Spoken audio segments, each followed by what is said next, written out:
¿Qué tal amigos? ¿Cómo están? Lo prometido es deuda. El día de hoy vamos a subir la primera capacitación donde vamos a hablar sobre juicio sumario administrativo estatal. Para mejor comprensión de este tópico vamos a comparar el juicio sumario contencioso administrativo del estado de Guanajuato con el juicio sumario contencioso administrativo federal. ¿Ok? Acompáñenme. Gracias. Ok, reglas para el juicio sumario. Según el artículo 304A del Código de Procedimiento y Justicia Administrativa para el Estado y Municipios de Guanajuato, tenemos que el proceso administrativo se tramitará y resolverá en la vía sumaria de conformidad con las disposiciones de este capítulo octavo, y en lo no previsto se aplicarán las disposiciones del mencionado Código de Procedimiento y Justicia Administrativa. Ahora bien, trayendo a la vista el artículo 58-A de la Ley Federal de Procedimiento Contencioso Administrativo, tenemos alguna disposición similar. ¿Sale? Vamos a seguir avanzando. ¿Contra qué actos procede la vía sumaria del proceso administrativo según nuestro código de Guanajuato? Procede la vía sumaria cuando se impugnen resoluciones cuyo importe no exceda de 500 veces el valor diario de la unidad de medida y actualización, siempre que se trate de las siguientes resoluciones definitivas. La primera, que resoluciones definitivas que determinen o exijan el pago de créditos fiscales, estatales o municipales en cantidad líquida. 2. Que impongan multas o sanciones pecuniarias o resarcitorias por infracción a las normas administrativas estatales o municipales. Y 3. Las recaídas a un recurso administrativo cuando la resolución recurrida sea alguna de las consideradas en las fracciones 1 y 2 anteriores. Ahora bien, para mejor comprensión, este artículo 304b nos habla de cantidades determinadas en unidades de medida. Esto trayéndolo a pesos, son resoluciones definitivas cuyo monto no rebasen los 43,440 pesos. ¿Sale? En 2020, la UMA diaria es de 86,88. Aquí en la diapositiva indicamos la fuente para que lo puedan consultar. Por otro lado, ¿y qué otro comentario nos merece este artículo? Tenemos que la Constitución Federal en su artículo 123 apartado A, fracción sexta, primer párrafo, nos dice que el salario mínimo no podrá ser utilizado como índice, unidad, base, medida o referencia para fines ajenos de su naturaleza. ¿Sale? Aquí en el Código de Guanajuato hablamos de UMAS, en la Ley Federal de Procedimiento Contencioso Administrativo estamos hablando de salario mínimo. ¿Sale? Ya quedó claro que no se puede usar el salario mínimo como índice o base o medida o referencia para fines ajenos a su naturaleza. ¿Por qué? Porque el artículo 123 apartado A, fracción sexta, primer párrafo constitucional así nos lo dice. Otro comentario: las resoluciones contra las cuales nos vamos a pelear en el juicio sumario administrativo estatal de Guanajuato va a ser resoluciones definitivas, esto es, aquellas que ponen fin al procedimiento, aquellas resoluciones que dan a conocer la voluntad última de la administración. Por contrapartida, no podrán ser sujetas de impugnación las providencias de mero trámite, las providencias instrumentales, adjetivas, si no tienen el carácter de ser definitivas. ¿Sale? Gracias. Por otro lado, cuando se habla de resoluciones que determinen o exigen el pago de créditos fiscales, estamos hablando de aquellos que tienen derecho a percibir el municipio, el estado. ¿Sale? Podemos traer como referencia el artículo 4 del Código Fiscal de la Federación. En cantidad líquida, ¿qué quiere decir? Que esté determinada una cantidad que pueda ser aplicada. ¿Sale? El segundo supuesto contra el que procede el juicio sumario estatal Guanajuato es que impongan multas o sanciones pecuniarias o resarcitorias por infracción a las normas administrativas estatales o municipales. Y por último, fracción 3, contra las resoluciones requeridas un recurso administrativo cuando la resolución recurrida sea de las que encuadren en la fracción 1 y 2 que acabamos de mencionar. Gracias. Ahora bien, siguiendo el estudio de este artículo 304, podemos señalar que para determinar la cuantía en los casos de las fracciones 1 y 3, ¿qué es lo que se va a considerar? Solamente se va a considerar el crédito principal sin accesorios ni actualizaciones. Tratándose de más de una resolución de las señaladas en este artículo, no se acumulará el monto de cada una de ellas para efecto de determinar la procedencia de la villa. ¿Okay? Ahora bien, ¿en qué término dispone el particular o el afectado para interponer la demanda? La demanda se va a presentar por escrito o en la modalidad de juicio en línea ante el tribunal, o por escrito ante el juzgado municipal respectivo. Yo les recomiendo que ahorita en estos tiempos de pandemia, de emergencia sanitaria, usemos el juicio en línea. Este nada más se puede tramitar ante el Tribunal de Justicia Administrativa del Estado de Guanajuato. Esta modalidad de juicio en línea, según de lo que se advierte de este precepto, no aplica para juzgados municipales. ¿Ok? Ahora bien, ¿en qué tiempo se va a interponer la demanda? Dentro de los 15 días siguientes a aquel en que haya surtido efectos la notificación de la resolución impugnada, o dentro de los 15 días siguientes a aquel en que se haya ostentado sabedor de su contenido o de su ejecución. Esta última parte del enunciado nos deja claramente ver que una providencia, una resolución puede ser ilegalmente notificada, su notificación puede ser ilegalmente practicada, deficientemente practicada, y tenemos un conocimiento posterior, el justiciable. Aquí, ojo, hay que hacer valer la ilegalidad de la notificación y hacer valer los agravios contra la providencia combatida. ¿Estamos?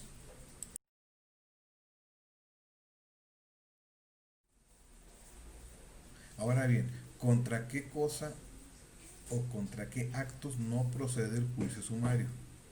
El juicio sumario será improcedente cuando, en tratándose de sanciones económicas en materia de responsabilidades administrativas de los servidores públicos, o sanciones por faltas de particulares relacionados con las mencionadas responsabilidades administrativas de servidores públicos. O sea, si un servidor público está involucrado en una infracción administrativa, este juicio sumario no procede.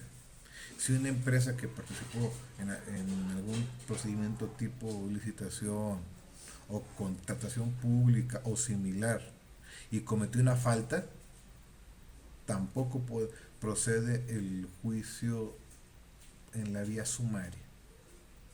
El segundo supuesto o la fracción 2 nos dice que cuando se trata de resoluciones que además de imponer una multa o sanción pecuniaria o resarcitoria incluyen alguna otra carga u obligación.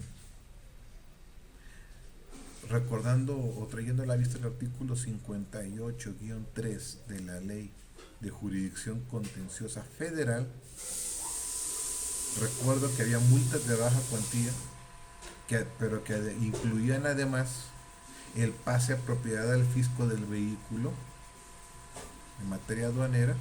Pues ahí ya no se configuraba el juicio sumario. ¿Por qué? Porque había una multa, aunque sea de baja cuantía, y una carga adicional. ¿Sale? Aquí en fuero estatal puede ser que haya una multa administrativa y una anotación negativa en algún registro y alguna opinión negativa en algún registro o padrón. Yo creo que ahí no se va a configurar el juicio sumario.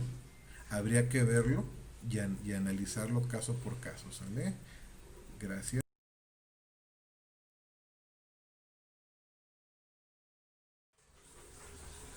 Otro de los temas relevantes que tenemos es en qué término la autoridad demandada debe contestar y en qué término el tercero relacionado, interesado, o que tenga alguna pretensión incompatible con el demandante debe apersonarse en el proceso administrativo para deducir sus derechos. El artículo 304E de nuestro Código de Procedimiento y Justicia Administrativa para el Estado y municipios de Guanajuato nos dice que admitida la demanda se correrá traslado de ella al demandado, emplazándolo para que la conteste dentro del término de 5 días siguientes a aquel en que surta efectos el emplazamiento. En su caso, deberá apersonarse el tercero interesado en igual término de 5 días para que haga valer sus derechos. ¿Sale? 5 días. En fuero federal, el juicio sumario es en 15 días, aquí es en 5 días. Gracias. Ahora bien, ya que hablamos sobre temas de contestación de demanda, ¿qué es lo que sí puede y qué es lo que no puede hacer la autoridad demandada al contestar dicho escrito? ¿Sale?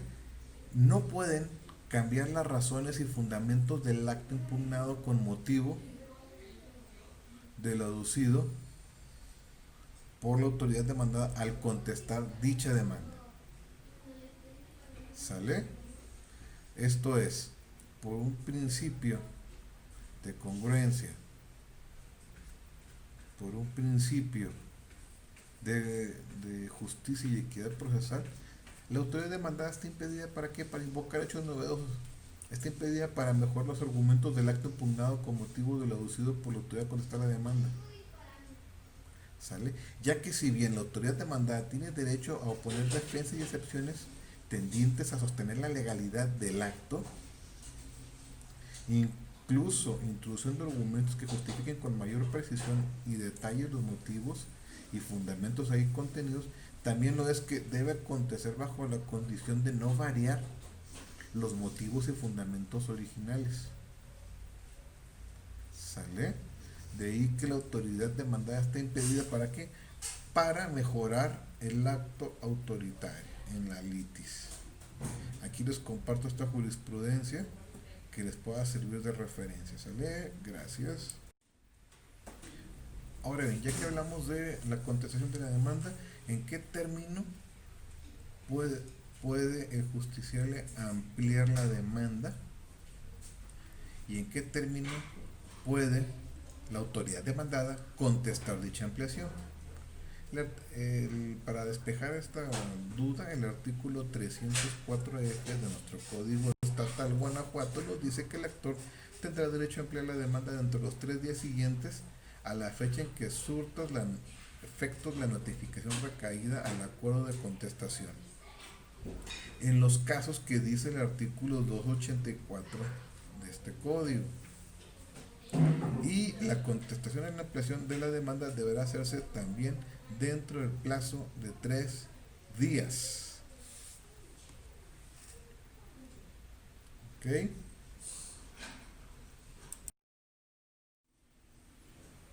Ahora, para mejor referencia, ¿cuáles son los casos que dice el artículo 284 que acabamos de mencionar? En que procede ampliación de demanda. La primera, cuando se impugne una negativa ficta. La segunda, cuando en la contestación se sostenga que el juicio es improcedente por consentimiento tácito y el actor considere que la notificación del acto o resolución se practicó ilegalmente. En este caso, si al dictarse sentencia se decide que la notificación fue legalmente practicada y como consecuencia de ello la demanda fue presentada fuera de tiempo, se sobreserá el juicio. En su fracción tercera de este artículo 284 tenemos que cuando con motivo de la contestación se introduzcan cuestiones que sin violar el primer párrafo del 282 de este código no sean conocidas por el actor, o sea, sin que se mejore la fundamentación y motivación del acto, haya cuestiones que no sean conocidas por el actor al presentar la demanda.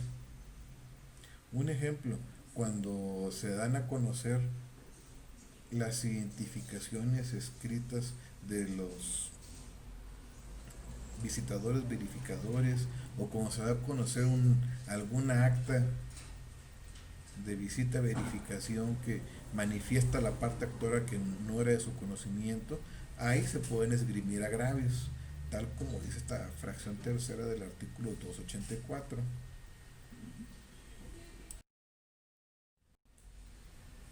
Ahora bien, en seguimiento a los términos en que o supuestos en los que procede la ampliación de demanda, tenemos también el artículo 282 del Código de Procedimiento y Justicia Administrativa de Guanajuato, que nos dice que en la contestación de la demanda no pueden cambiarse los motivos ni los fundamentos de derecho del acto o resolución impugnado. En caso de negativa ficta, la autoridad expresará los hechos y el derecho en que se apoya la misma y de no hacerlo el juzgador tendrá que, por confesado los hechos, que el actor le impute de manera precisa a la demandada, salvo prueba en contrario. En la contestación de demanda o antes de que se dicte sentencia, la autoridad demandada podrá allanarse a las pretensiones del actor o revocar el acto o resolución impugnado, así como sus efectos, debiendo acreditarlo ante el tribunal o juzgados.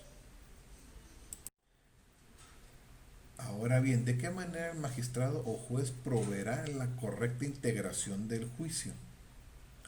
Nos dice que contestada la demanda, el artículo 304G, contestada la ampliación, o en su caso transcurrido el plazo para contestarlo, el tribunal o juzgado respectivo va a señalar si existen pruebas pendientes de desahogo, va a señalar día y hora para la celebración de una audiencia dentro de los 15 días siguientes en la que se desahoguen las pruebas, con la salvedad de que la prueba de inspección y la prueba pericial deben desahogarse antes de la audiencia.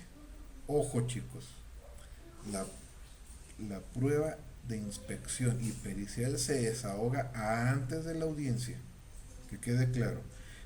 ¿Por qué? Porque hay otras pruebas que son de desahogo especial, como la prueba testifical o testimonial, que se pueden desahogar en la audiencia. ¿Sale? Pero lo vamos a ver más adelante. Gracias.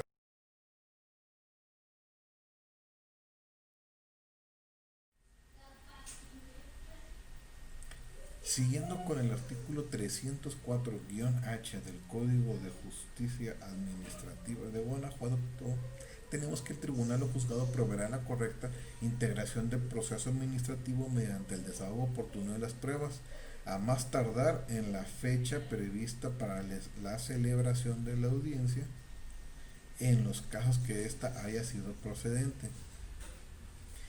En caso de que hayan sido ofrecidas pruebas testimoniales y el testigo no ocurra la diligencia, el oferente deberá acreditar la imposibilidad para asistir en la propia audiencia, misma que será calificada de inmediato y hecho del conocimiento del acuerdo respectivo al promovente. Ya sea que se califique de justificada, se señalará fecha para su desahogo en un plazo de 3 días hábiles o en su caso declarada desierta.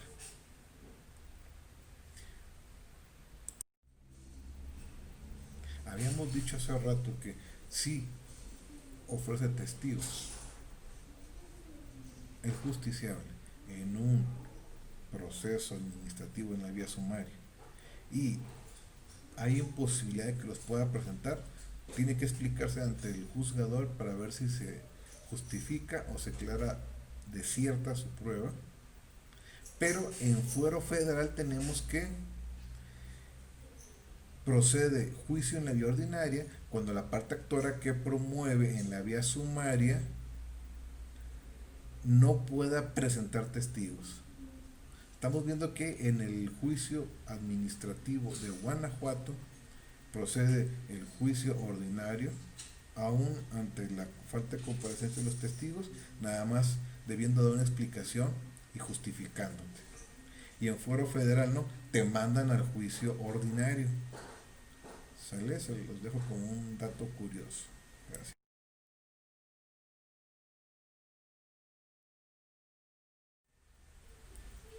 Ahora bien, vamos a ver qué tratamiento se le da a la prueba superveniente o a la nueva evidencia o nuevo descubrimiento en el juicio sumario administrativo Guanajuato. Nos dice el precepto que estuvimos estudiando que las pruebas supervenientes podrán presentarse siempre que no se haya dictado resolución y en su caso se va a dar vista al interesado para que en el plazo de 3 días exprese lo que a su derecho convenga. ¿Ok? Pruebas supervenientes, aquellas que no existían, no estaban a tu alcance, no eran de tu conocimiento, al momento de presentar la demanda. ¿Sale? Durante el curso del proceso surgieron, salieron a la luz, las puedes hacer valer. ¿Ok? Pero ojo, hay que ver si califica tu evidencia como prueba superveniente, porque si no, te pueden desestimar la prueba.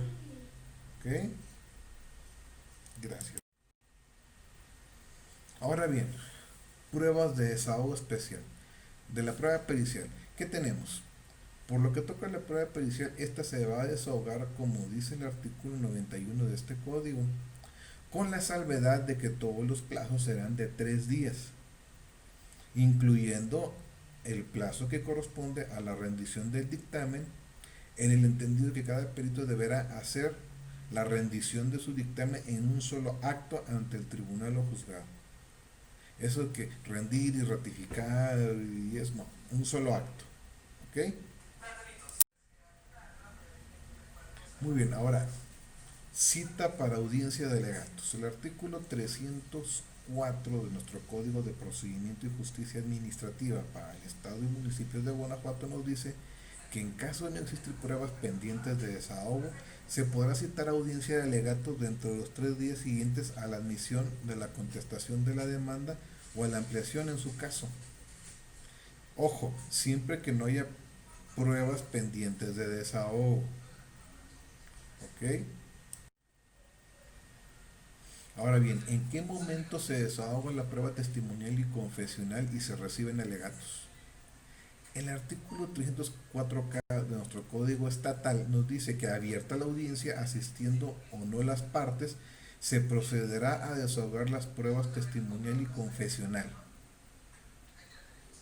En su caso, y a recibir los alegatos por escrito, debiéndose dictar sentencia dentro del plazo de 5 días. Ojo chicos, prueba inspeccional, prueba pericial es antes de la audiencia. Durante la audiencia de alegatos es prueba testimonial y confesional. ¿Ok? A modo de repaso, la prueba de inspección es cuando el juzgador a través de sus sentidos examina bienes, personas, lugares. La prueba testimonial es cuando alguien que es ajeno a las partes, que no tiene interés, rinde información de lo que sus sentidos percibieron, de hechos que sean relevantes para la causa. Y la confesional es cuando una de las partes reconoce o acepta algún hecho relevante para la causa. A diferencia del testigo, es alguien que está relacionado con alguna de las partes, tiene injerencia, tiene o puede tener algún interés, y el testigo es alguien ajeno. ¿Ok? Y los alegatos es aquel acto a través del cual una persona desestima los argumentos, excepciones o defensas del otro. He visto en la práctica que existen alegatos de bien probado, alegatos para desestimar los argumentos esgrimidos por la parte contraria, y hasta ahí son los que me han tocado ver. ¿Sale? Gracias. Ahora bien, nos dice el código en su artículo 304L que el incidente de acumulación solo podrá plantearse respecto de expedientes que se encuentren tramitándose en esta misma vía sumaria y con las características de los juicios previstas en este capítulo. Tengo una identidad de partes, identidad de argumentos, etcétera. ¿Ok?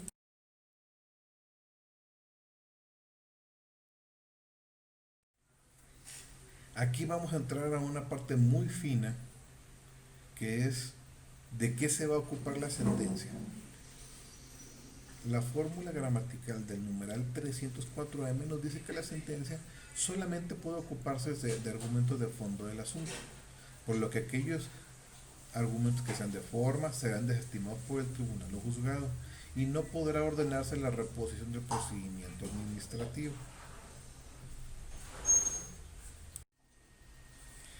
Para mejor referencia de qué cosas sí se va a ocupar la sentencia en la vía sumaria, en esta tablita pusimos o posicionamos de qué se ocupa la sentencia de fondo. Agravios o argumentos de fondo sí se ocupa, los de forma desestimados, y los agravios de procedimiento tampoco. ¿Por qué? Porque esta sentencia no, este tipo de sentencias de vía sumaria no se puede ordenar la reposición del procedimiento administrativo. O sea, a diferencia del juicio sumario federal donde hay el término de un mes para reponer el procedimiento, esto no existe en juicio sumario estatal. ¿Ok? Ojo, para que quede claro, aquí se ve en la vía sumaria estatal administrativa Guanajuato, se ve puro fondo en asuntos de menos de 43,000 pesos. Ojo. Ahora bien, plazo que se aplica en el juicio sumario a falta de disposición expresa. El artículo 304N del Código Administrativo de Guanajuato nos habla que falta de disposición expresa que establezca el plazo respectivo en la vía sumaria se aplicará el término de 3 días. Trayendo a la vista el artículo 58-15 de la Ley de Jurisdicción Contenciosa Federal, tenemos que igual acuden este principio. Si no hay una norma expresa que diga un plazo para el juicio sumario, aplicaremos el de 3 días. ¿Vale? Cuando uno como justiciable en este capítulo octavo no encontremos un plazo para determinado acto, ¿qué plazo podemos acudir? Al de 3 días según el artículo 304N. ¿Sale? No me queda más que agradecer su atención, dale like a este video, suscríbete a mi canal, activa la campanita de alerta, notificaciones para cualquier comentario, duda, déjame tus comentarios y seguiremos en contacto con otros videos relativos a qué, al nuevo código fiscal del estado de Guanajuato. Tendremos otras secciones de cómo hacer una tesis y aperturaremos la sección de un café tipo legal para comentar disposiciones de interés en vivo para poder estar actualizados. Muchas gracias y muy buena semana.